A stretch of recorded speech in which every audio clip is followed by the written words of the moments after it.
नमस्कार, मैं हूं दीपाली राणा। आप देख रहे हैं मिड कैप मंत्रा। शुरुआत करते हैं इस वक्त की हेडलाइंस के साथ। वीकली एक्सपायरी के दिन बाजार में बुल्स का जोश हाई। 24 जुलाई के बाद निफ्टी 25,200 के निकला पार। L and T, Axis bank, Kotak bank और भारतीय ने भरा जोश। बैंक निफ्टी लगातार चौथे दिन ऊपर। मिड कैप और स्मॉल कैप्स में भी रौनक। आज के बिग स्टॉक्स और स्पॉटलाइट पड़े सटीक। बिहार सरकार से ऑर्डर मिलने से चला 2% एनसीसी। वहीं सोने में तेजी से मुथूट फाइनेंस मजबूत, साथ ही एचएसबीसी के बुलिश रिपोर्ट से अंबुजा और दूसरे सीमेंट स्टॉक्स में रौनक। उधर स्पॉटलाइट, एनएचपीसी, एनबीसीसी में भी अच्छी बाइंग। सरकारी कंपनियों, ऑटो और एनर्जी शेयरों में सबसे ज्यादा तेजी। तीनों इंडेक्स करीब 1% मजबूत। एमएनएम, एनटीपीसी निफ्टी के टॉप गेनर्स में शुमार। उधर प्राइवेट बैंक, मेटल्स और रियल्टी में अच्छी बाइंग। आज भारत यूएस ट्रेड डील पर बात शुरू होने से टेक्सटाइल शेयरों का सेंटीमेंट हाई। 4% से ज्यादा दौड़ा केपीआर मिल्स का स्टॉक। उधर गोकुलदास एक्सपोर्ट, वेल्सपन लिविंग और वर्धमान टेक्सटाइल में भी बाइंग। जेपी मॉर्गन के बुलिश रिपोर्ट से लॉजिस्टिक स्टॉक्स में रफ्तार। एजीस लॉजिस्टिक 7% से ज्यादा उछला। ऑल कार्गो में जोरदार तेजी। वहीं डिलीवरी, कॉनकॉर्ड और टीसीआई में भी रौनक।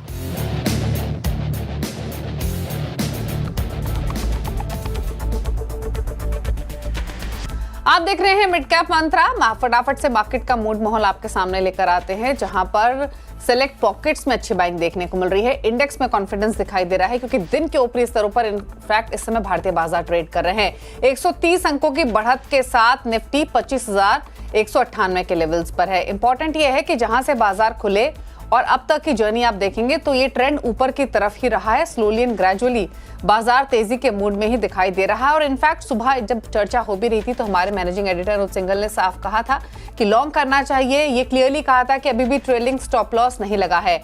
और इनफैक्ट जो सबसे बेहतर जोन बताई गई थी निफ्टी में खरीदारी की, वो 24,975 से 25,025 के बीच में बताई गई थी। स्टॉप लॉस रेकमेंड किया गया था 24,925 का। अगर किसी ने भी इस जोन में बाइंग की होगी तो डेफिनेटली वो फायदे में रहा होगा। वहीं अगर बैंक निफ्टी की बात करें तो सुबह चर्चा हुई थी, यहां भी खरीदारी की जो जोन बताई गई थी वो 54,600 से 54,800 के बीच में बताई गई थी। और अगेन जिस किसी ने इस अपॉर्चुनिटी का, इस ट्रेड का फायदा उठाया होगा वो फायदे में रहा होगा, क्योंकि बैंक निफ्टी भी डेज हाई पर ट्रेड कर रहा है 250 अंकों की बढ़त के साथ। तो दिन के ऊपरी स्तरों पर भारतीय बाजार इस समय कारोबार कर रहे हैं। निफ्टी बैंक दोनों ही डेज हाई पर हैं। एक बार अब मिड कैप, स्मॉल कैप्स का हाल भी आपके स्क्रीन पर लेकर आते हैं और साथ ही दिखाते हैं सेक्टोरल परफॉर्मेंस। मिड कैप्स थोड़े से वॉलेटाइल है, लेकिन मूड पॉजिटिव है। अच्छी बात यह है कि एक रेंज में ट्रेड कर रहे हैं, लेकिन 1/4% से ज्यादा की बढ़त देखने को मिल रही है।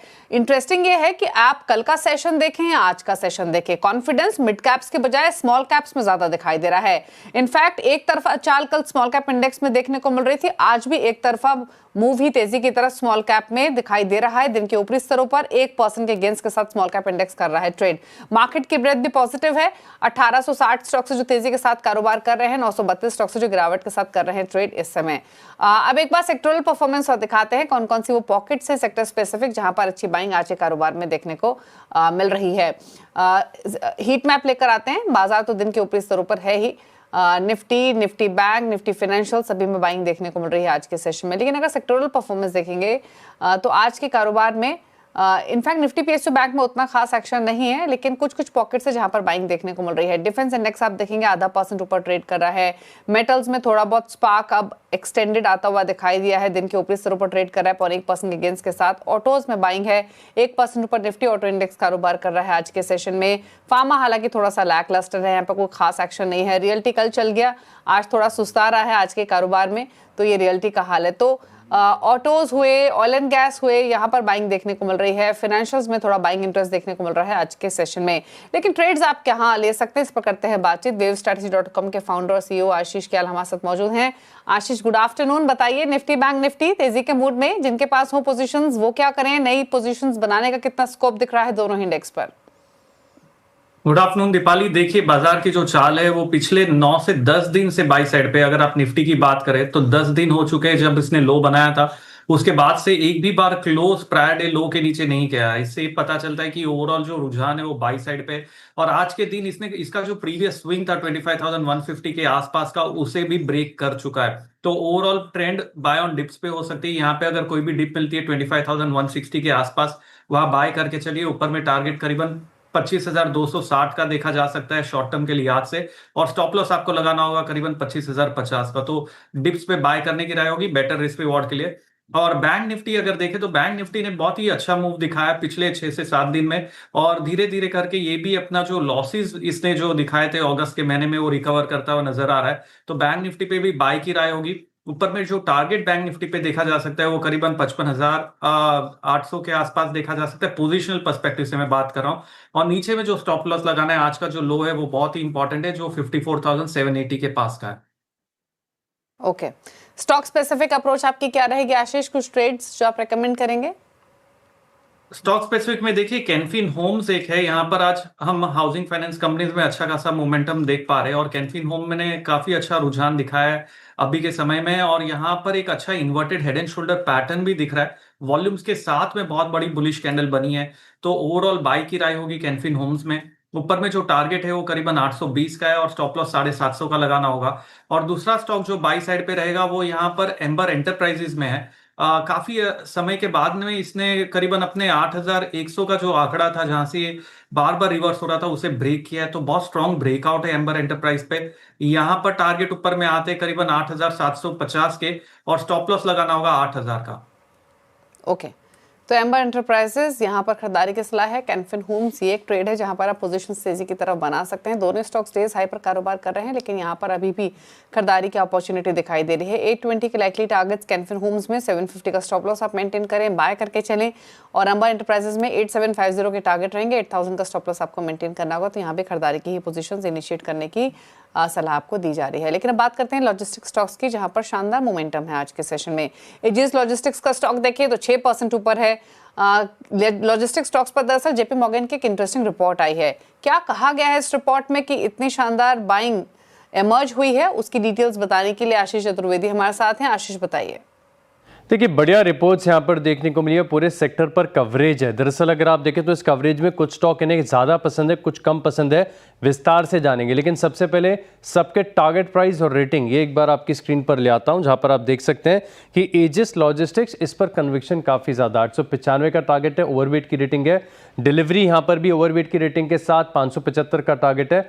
बाकी टीसीआई एक्सप्रेस 755 का टारगेट, लेकिन ध्यान रखिएगा न्यूट्रल की रेटिंग है। और कॉन्कोर ये भी सिग्निफिकेंटली हाई से बड़ा करेक्टेड स्टॉक है, यहाँ पर टारगेट सिर्फ 590 रुपए का है। खास बात है कि न्यूट्रल की रेटिंग यहाँ पर भी देखने को मिल रही है। अब सेक्टर में अगर आप देखें तो दो स्टॉक इन्हें काफ़ी ज़्यादा पसंद आते हैं, एजिस लॉजिस्टिक्स और डिलीवरी। एजिस लॉजिस्टिक्स का जिक्र आपने भी किया, 7-8% की तेज़ी तकरीबन यहाँ पर दिन के दौरान देखने को मिली थी।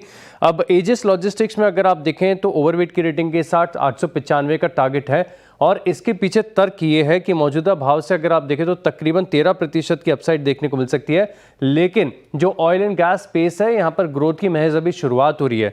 और जिस प्रकार से अगर आप देखें तो भारत में एलपीजी के इंपोर्ट्स लगातार बढ़ते जा रहे हैं, पोर्ट की कैपेसिटी बढ़ती जा रही है। एजिस लॉजिस्टिक्स को अगर आप देखें तो इस चीज़ों का सीधे तौर पर फायदा देखने को मिलता है, इसके लिए हाई कन्विक्शन आइडिया है। इसके अलावा डिलीवरी यहाँ पर देखें तो ओवरवेट की रेटिंग के साथ 575 रुपए का टारगेट है।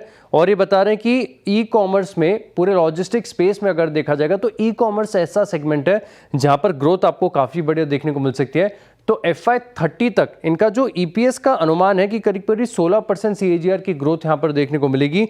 और टॉप टियर जो छोटे शहर हैं, यहाँ पर ग्रोथ यहाँ पर बढ़िया देखने को मिल सकती है। साथ में कंपनी ने हाल ही में जो टेक्नोलॉजी में निवेश किया है, इसका भी फायदा आगे अर्निंग्स पर आपको देखने को मिल सकता है। टीसीआई एक्सप्रेस न्यूट्रल की रेटिंग दे रहे हैं, 755 रुपए का टारगेट है। लेकिन ये बता रहे कि अब ओवरहैंग खत्म हो चुके हैं, जो मुश्किल वक्त था कंपनी के लिए छूट चुका है। लेकिन यहाँ पर एक दिक्कत की बात यह है कि सेक्टर में जिस प्रकार से बड़े बदलाव यहाँ पर देखने को मिल रहे हैं, हो सकता है कि कंपटीशन में कंपनी पीछे छूट जाए। इसके लिए ईपीएस में कोई बड़े फोरकास्ट यहाँ पर देखने को नहीं मिल रहे। और बात करें कॉन्कोर की, तो यहाँ पर देखें तो कंपनी बता रही है जेपी मॉर्गन की भाव में जितनी वैल्यूएशन में जितनी रनअप है, ग्रोथ है, वो सभी शामिल देखने को मिल रहा है। इसके लिए न्यूट्रल की रेटिंग है और केवल 590 रुपए का टारगेट है। लेकिन हाई कन्विक्शन आइडियाज दो हैं, एजिस लॉजिस्टिक्स और डिलीवरी। शुक्रिया आपका आशीष डिटेल्स बताने के लिए। दोनों स्टॉक्स पर राय ले लेते हैं जहां पर कन्विक्शन ज्यादा है जेपी मॉर्गन का। देखिए एक बार चार्ट्स और बताइए, चार्ट्स के बेसिस पे आशीष आपकी राय क्या है डिलीवरी और एजिस लॉजिस्टिक्स पर? देखिए ओवरऑल जो यहाँ पर रुझान है वो पॉजिटिव है और रिपोर्ट आने के बाद में एक अच्छा खासा मोमेंटम भी यहाँ पर देखा जा रहा है। एजिस लॉजिस्टिक्स ने बहुत ही स्ट्रॉन्ग छलांग लगाई है और अभी 816 के आसपास काम कर रहा है। और आज ही नहीं, कल के दिन में भी अगर आप देखें तो ये स्टॉक करीबन 700 रुपए से चलना शुरू हुआ था। तो 2 दिन में ये 700 से 816 आ चुके हैं, थोड़ा सा ओवरबॉट है। तो यहाँ पर वेट करना होगा डिप्स के लिए। तो डिप पे बाय करेंगे 795 का। अगर एजिस लॉजिस्टिक्स में कोई भी डिप मिलता है तो वहां पर बाय करिए। ऊपर में जो टारगेट निकल कर आ रहे हैं वो करीबन 900 रुपए के आ रहे हैं और स्टॉप लॉस आप 750 का लगा सकते हैं। और जहां तक डिलीवरी की बात है, यहां पर भी अगर स्टॉक देखे तो ओवरऑल कंसोलिडेशन में था। आज के दिन में इसने रुझान दिखाया, लेकिन थोड़ा सा प्रॉफिट बुकिंग हायर लेवल से देखा जा रहा है स्टॉक के अंदर। और यहां पर अभी ये कामकाज कर रहा है अराउंड 473 लेवल्स के आसपास। तो मेरे ख्याल से यहाँ लॉन्ग पोजीशंस क्रिएट की जा सकती है। स्टॉप लॉस आपको लगाना होगा नीचे में 463 का और टारगेट ऊपर में देख सकते हैं करीबन 485 लेवल्स के। ओके, तो ये दोनों स्टॉक्स पर आपको राय दी गई है, डिलीवरी और एजिस लॉजिस्टिक्स। चलिए कुछ स्टॉक्स पर और राय लेते हैं। अच्छा, आईटी से 2 स्टॉक्स लेकर आते हैं। इनफैक्ट पहले साइंट की बात करते हैं जो अब डेज हाई पर ट्रेड कर रहा है। 3-3.5% की मजबूती है। ऑफ लेट आईटी को लेकर थोड़ा से सेंटिमेंट्स भी सुधरे हैं, वैल्यूएशंस को लेकर एटलीस्ट। क्या राय रहेगी आपकी साइंट पर? पहले तो क्या व्यू है? फिलहाल 3-3.5% ऊपर ट्रेड कर रहा है। देखिए दीपाली, आईटी सेक्टर ऐसा है जो कि एक राइट ऑफ कर दिया गया था आज से। अगर आप 2 हफ्ते पहले तक देखें, कोई भी इस सेक्टर की बात नहीं कर रहा था। और अभी निफ्टी आईटी में जब इन्फोसिस का बायबैक अनाउंस हुआ उसके बाद से ही एक पॉजिटिव रुझान देखा जा रहा है। तो यहाँ पर ओवरऑल मेरे ख्याल से आईटी सेक्टर एक बॉटम आउट होके पॉजिटिविटी में आया है। और ऐसे में चलते हुए चुनिंदा स्टॉक्स में और अक्रॉस द बोर्ड में भी बाइंग देखी जा सकती है। सैंड की अगर बात करें, यहाँ पर जो इंपॉर्टेंट लो बना था 1160 लेवल्स का, वहां से एक अच्छा ब्रेकआउट ऊपर में दिया है स्टॉक ने। और आज के दिन भी अच्छा बुलिश कैंडल बना रहा है 3.5% के पोजीशंस के साथ में लॉन्ग साइड पे। तो यहाँ पर ओवरऑल रुझान सैंड पे बाय का है। लॉन्ग पोजीशंस क्रिएट की जा सकती है। ऊपर में टारगेट अराउंड 1320 के देखे जा सकते हैं और नीचे में स्टॉप लॉस लगाना होगा 1220 का। रिस्क रिवॉर्ड काफी अपीलिंग है इस करंट लेवल्स पे आईटी स्टॉक्स में निवेश करने के लिए। ओके अंतरा, और अब बात करेंगे सीमेंट स्पेस की। सीमेंट स्टॉक्स में आज एक्शन है। दरअसल एचएसबीसी ने सीमेंट पर एक रिपोर्ट निकाली है जिसमें कंपनियों के भाव बढ़ाए हैं। क्या है डिटेल्स बताने के लिए श्रेया है हमारे साथ। श्रेया बताइए। Good afternoon Deepali. बिल्कुल देखिए, सीमेंट स्पेस में आज अच्छा खासा मोमेंटम हमें देखने को मिल रहा है। Ambuja cement, Shree cement, Dalmia Bharat UltraTech cement, सभी में अच्छी खासी तेजी आपको देखने को मिलेगी। दरअसल एचएसबीसी की एक बुलिश रिपोर्ट आई थी जो कि सुबह सीएनबीसी आवाज ने सबसे पहले आपको बताई। अब बड़ी पिक्चर पहले समझ लेते हैं। वो कह रहे हैं एचएसबीसी की सीमेंट स्पेस में लगभग आप देखिए कंसोलिडेशन थोड़ा बढ़ा है। टॉप 4 बड़ी कंपनियां 57% मार्केट शेयर रख रही हैं और उनका मानना है कि स्मॉलर कंपनीज पर थोड़ा डेट प्रेशर ज़्यादा है, तो उससे फ़ायदा बड़े प्लेयर्स को मिलता हुआ नजर आएगा। प्राइसिंग पावर उनकी ज़्यादा बढ़ती हुई नजर आती है।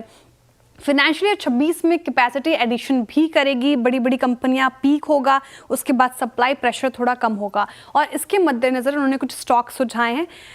अल्ट्राटेक सीमेंट को उन्होंने प्रेफर्ड पिक दी है अपनी और टारगेट प्राइस बढ़ा दिया है। 12,100 रुपये प्रति शेयर का पहले टारगेट प्राइस दिया था, अब उसे बढ़ाकर 15,410 रुपये प्रति शेयर का टारगेट प्राइस रख दिया है। यानी कि करीब करीब 24% का अपसाइड पोटेंशियल वो अल्ट्राटेक सीमेंट में देख रहे हैं। रीज़न क्या दिया उन्होंने? वो कहते हैं कि लार्जेस्ट प्लेयर है पूरे सीमेंट स्पेस में, प्राइसिंग पावर सबसे ज़्यादा स्ट्रॉन्ग है अल्ट्राटेक सीमेंट की, इसलिए सबसे ज़्यादा वो पसंद है। अंबुजा सीमेंट को अपग्रेड किया है, पहले होल्ड की कॉल थी, उसको अपग्रेड करके अब बाय की कॉल दे दी है। टारगेट 700 रखा दिया है और पहले अगर आप देखेंगे तो पहले टारगेट 490 का था, यानी करीब यहाँ पे भी 23% का अपसाइड पोटेंशियल वो देख रहे हैं। श्री सीमेंट को भी अपग्रेड किया है, पहले रिड्यूस की कॉल थी, होल्ड की कॉल आ गई है। टारगेट प्राइस बढ़ाया है 22,000 से बढ़ाकर करीब करीब 32,200 रुपये प्रति शेयर का टारगेट प्राइस रख दिया है, यानी कि 10% का अपसाइड पोटेंशियल यहाँ पर देख रहे हैं वो। इसके अलावा दालमिया भारत बाई की कॉल बरकरार रखी, यहाँ पे कोई उन्होंने चेंज नहीं किया। हालांकि टारगेट प्राइस अगर आप देखें तो ये बढ़ा दिया है, 2,000 रुपये प्रति शेयर का टारगेट प्राइस था दालमिया भारत पर, अब बढ़ाकर लगभग 2,900 रुपये प्रति शेयर कर दिया। यहाँ पे भी 20% का अपसाइड पोटेंशियल। साथ ही एसीसी को भी होल्ड करने को कह रहे हैं वो। टारगेट प्राइस यहाँ की बात करें तो 2,040 रुपये प्रति शेयर का टारगेट प्राइस, 10% का अपसाइड पोटेंशियल देख रहे हैं वो। तो आसान शब्दों में कहूँ तो एचएसबीसी मान के चल रहे हैं कि इस पूरे स्पेस में बड़े प्लेयर्स को फायदा ज्यादा होता हुआ नजर आएगा। तो ये कुछ तमाम पिक्स आपके स्क्रीन पर जो आपको रडार पे रखने चाहिए।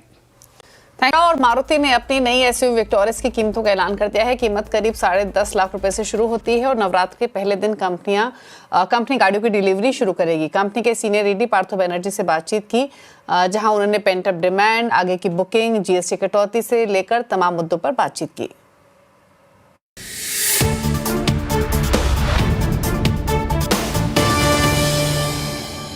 तो मारुति ने फाइनली अपनी ऑल न्यू विक्टोरियस के प्राइसेस अनाउंस कर दिए हैं और प्राइस 10.49 लाख से इसकी कीमत शुरू हो रही है, जाती है अब तक लगभग 20 लाख तक, जिसमें 21 वेरिएंट है और सबकी प्राइसिंग अलग रखी है। और जीएसटी अनाउंसमेंट का कंपनी वेट कर रही थी इस प्राइस को बताने के लिए, फाइनली वो हमारे सामने है। और इसी पर बातचीत करने के लिए हमारे साथ मिस्टर पार्थो बनर्जी मौजूद हैं, जो कि सीनियर एग्जीक्यूटिव ऑफिसर है marketing and sales Maruti Suzuki India से। Sir, welcome to CNBC Awaaz. And price definitely काफी कॉम्पिटिटिव है और आई एम श्योर जो कस्टमर्स हैं उनको ये प्राइस काफी अट्रैक्टिव लगेगा, लेकिन क्योंकि इसकी बुकिंग ऑलरेडी ओपन हो चुकी है, जब आपने प्राइस अनाउंस नहीं किया था और तब से लेके अब तक के ट्रेंड देखे तो किस तरीके के नंबर्स रहे हैं?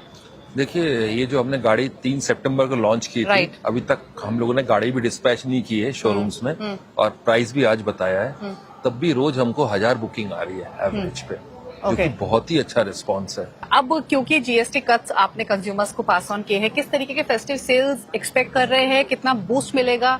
क्या जो वो डिमांड होल्ड हो रही थी या फिर डिमांड जो थोड़ी सी लैग थी उसको पुश मिलेगा?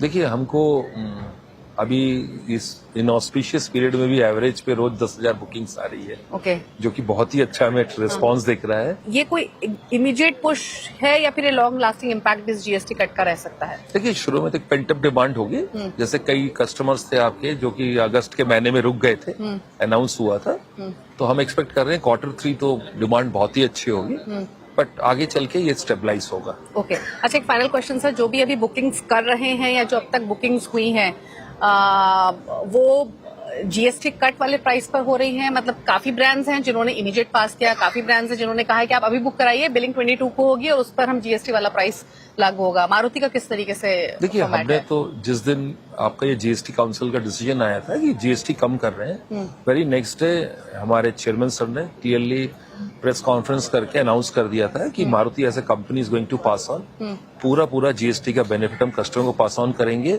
नई गाड़ी में नहीं, इवन जो पार्ट्स है हमारे जो सर्विस में यूज होते हैं उस पर भी हम जीएसटी पास ऑन करेंगे। तो हम सिर्फ नई गाड़ी नहीं है, सर्विसिंग हो, ओवरऑल जो टोटल कॉस्ट ऑफ ओनरशिप होती है गाड़ी की होती है, हर चीज में हम पास ऑन कर रहे हैं।